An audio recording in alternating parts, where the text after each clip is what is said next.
Hello friends, welcome to Education Wave, Success Made Easy. Welcome to MSc Botany classes and in this video we are going to cover DU and VHU syllabus. So last की video में हमने Marchantia complete किया था. Now in this video we are going to start with पेलिया. तो देखिए bryophytes के अंदर ये जो चार हैं, पेलिया, पोरेला और भी बहुत सारे हैं, ठीक है. बट हमने सबसे पहले कौन सा चूज़ किया, लिवरवर्ट्स चूज़ किए हैं. तो देखिए इसमें क्या है, जो पेलिया जो होता है वो क्या है, वो मोनोशियस भी होता है और डायोशियस भी होता है, ठीक है. ये मोनोशियस भी होता है, डायोशियस भी होता है. थैलेस इसका पुअरली डिफाइंड मिडरिब, मतलब जो मिडरिब जो होती है ना, देखो दिख ही नहीं रही है आपको, मिडरिब नहीं दिखेगी, ठीक है. तो ये जो स्ट्रक्चर है पेलिया का बिल्कुल ऐसे है, एक के ऊपर एक, एक के ऊपर एक, ठीक है.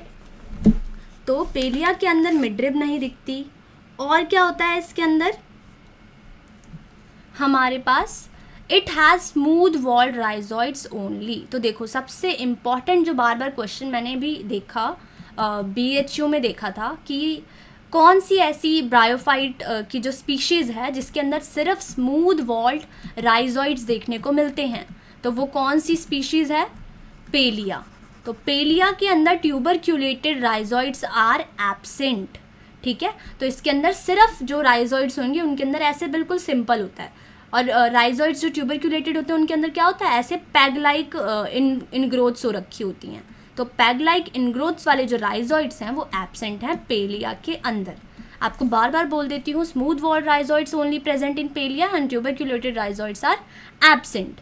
अब देखो हम जो स्ट्रक्चर है उसका देखेंगे कि इट हैज़ जो मेच्योर जो आर्किगोनियम होता है उसके अंदर जो वेंटर कंटेनिंग एग जो होता है, फॉर एग्जांपल ये एग हो गया.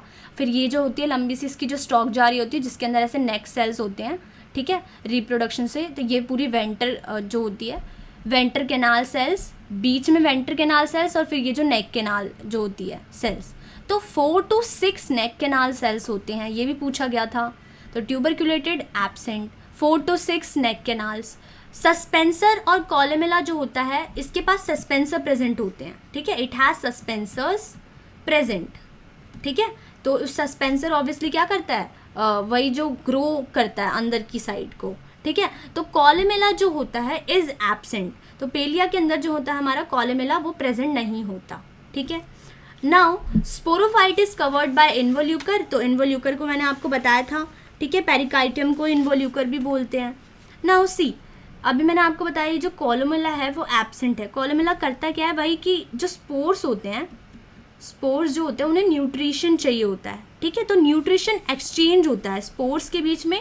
और जो स्पोर्स अगर वो प्रोटोप्लाज्म के अंदर प्रेजेंट है ये स्पोर्स, तो ये जो प्रोटोप्लाज्म है और ये जो स्पोर्स है इन दोनों के बीच में जो एक्सचेंज होगा न्यूट्रिशन का वो कौन कराता है, कॉलमेला कराता है, ठीक है. और स्पोरोफाइट जब पूरा बन जाएगा तो उसके चारों तरफ कैलिप्ट्रा है और इन्वोल्यूकर है, ठीक है. पेरिगाइनियम नहीं है इसमें.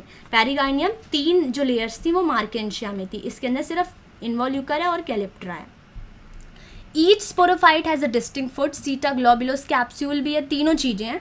और देखिए यहाँ पे जो सबसे इंपॉर्टेंट चीज़ है कि पेलिया के अंदर जो इलेक्ट्रोफोर्स होते हैं, जो इलेटर्स हैं, वो ना एक कैरेक्टरिस्टिक फीचर होता है इनका कि ये जो होते हैं ना वो ग्रुप में प्रेजेंट होंगे.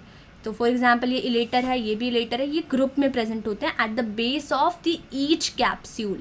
तो फॉर एग्जांपल अगर ये पूरा कैप्सूल बनाया मैंने, तो इसके जो बेस पे ना ये ग्रुप में प्रेजेंट होते हैं, ठीक है. तो इलेक्ट्रोफोर्स बोला जाता है पेलिया के अंदर. ये जो चीज़ें थी कि monoecious absent, 4 to 6 neck canal cell, columella absent पूछा जाता है स्पीशीज़ में. सस्पेंसर कौन सी स्पीशीज़ में देखा जाता है, ठीक है. तो स्पोरोफाइट में और क्या क्या है, इसके कैप्सूल के नीचे बहुत सारे ग्रुप ऑफ इलेटर्स प्रेजेंट होते हैं. ये सारा जो हमारा कैरेक्टरिस्टिक फीचर्स थे वो हमारे पेलिया के थे, ठीक है. नाउ देखो पेलिया में सिर्फ इतना ही था. अब देखते हैं क्या पोरेला के अंदर.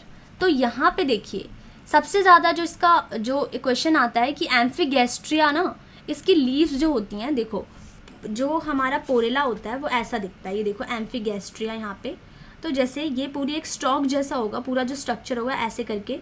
और ना यहाँ पे जो लीव्स होती हैं वो बहुत छोटी छोटी लीव्स होती हैं. ये पूरा मोटा सा जो स्ट्रक्चर है इसके चारों तरफ लीफ ऐसे होंगी, ठीक है. और बीच में ऐसे ऐसे करके जो स्ट्रक्चर है. तो ये जो छोटी स्मॉलर लीव्स हैं वो भी वेंट्रल पीछे की साइड को हैं। देखो फ्रंट वाला तो ये रहा स्ट्रक्चर और पीछे की साइड से निकल रही हैं ये लीव्स। एम्फीगेस्ट्रिया इनको बोलते हैं। तो पेलिया और पोरेला में लोग कंफ्यूज हो जाते हैं, कभी कभी छोटी बहुत मिस्टेक्स कर लेते हैं। तो पोरेला में याद रखना है एम्फीगेस्ट्रिया लीव्स होती हैं, large number of scattered rhizoids होते हैं और स्मूथ वॉल्ड। ठीक है, तो देखो स्मूथ वॉल टाइप के राइज होते हैं, वो भी ventral surface of the stem से पीछे की साइड से आते हैं। अब देखो पोरेला जो होता है वो रिप्रोड्यूसेस वेजिटेटिवली बाय 2 मेथड्स।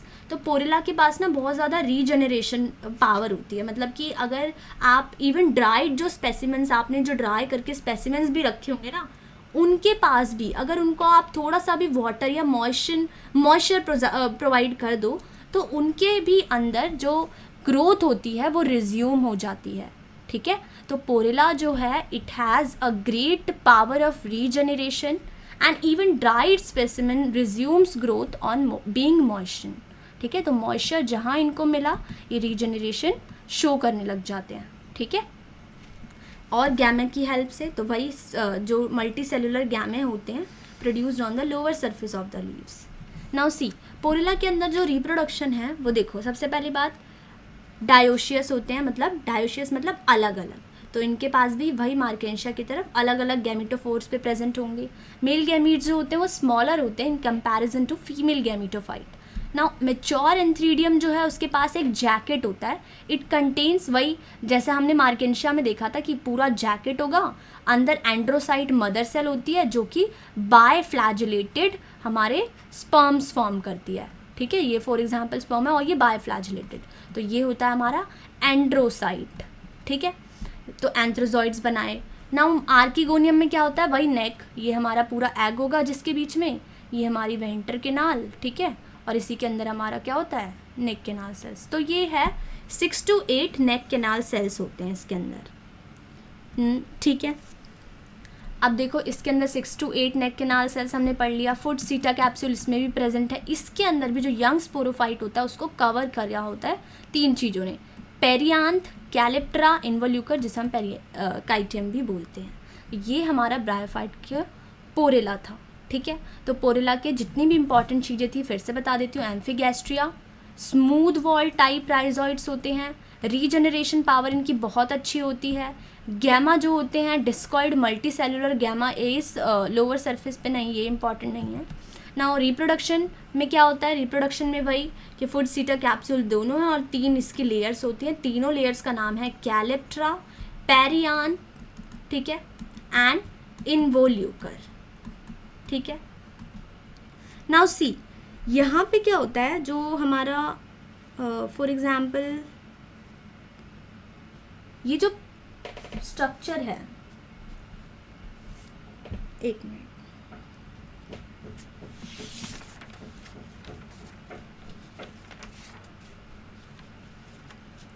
हाँ, तो यहाँ पे जो पोरेला होता है इसके अंदर ऐसा बोला गया है कि जो जाइगोट होती है ना, जो हमारा फॉर एग्जांपल जाइगोट हुआ, उसके अंदर ना स्पोरोफाइट के अंदर ना ट्रांसवर्स डिवीजन होती है। ठीक है, ट्रांसवर्स डिवीजन हुई तो पहले होता है हमारा हाइपोबेसल।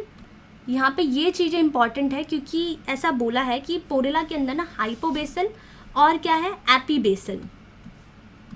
एपीबेसल सेल प्रेजेंट होते हैं। और ये जो हाइपोबेसल सेल वाला होता है ना, वो हॉस्टोरियम या फिर सस्पेंसर जिसे हम बोलते हैं वो प्रोड्यूस करता है, सस्पेंसर। ठीक है, तो ये हॉस्टोरियम जो होता है वहाँ से आता है सस्पेंसर। देखो इस वाली जो हमने इसमें हमने देखा था ना, पेलिया के पास सस्पेंसर है और इवन पोरेला हैज सस्पेंसर्स। ठीक है, तो ये जो सस्पेंसर है ये इनके पास कैसे आया, वो कैसे आया इनके पास सस्पेंसर, वही हाइपोबेसल और एपीबेसल डिवीजन से। ठीक है, तो हाइपोबेसल, जब भी क्वेश्चन आपका सस्पेंसर का आए तो आप बताइएगा कि जो ये पूरा डेवलपमेंट है वो हाइपोबेसल सेल से आया। Okay, so thank you so much guys. ठीक है, प्लीज़ रिक्वेस्ट है आपसे कि सब्सक्राइब कीजिए, लाइक कीजिए and comment also. Thank you so much.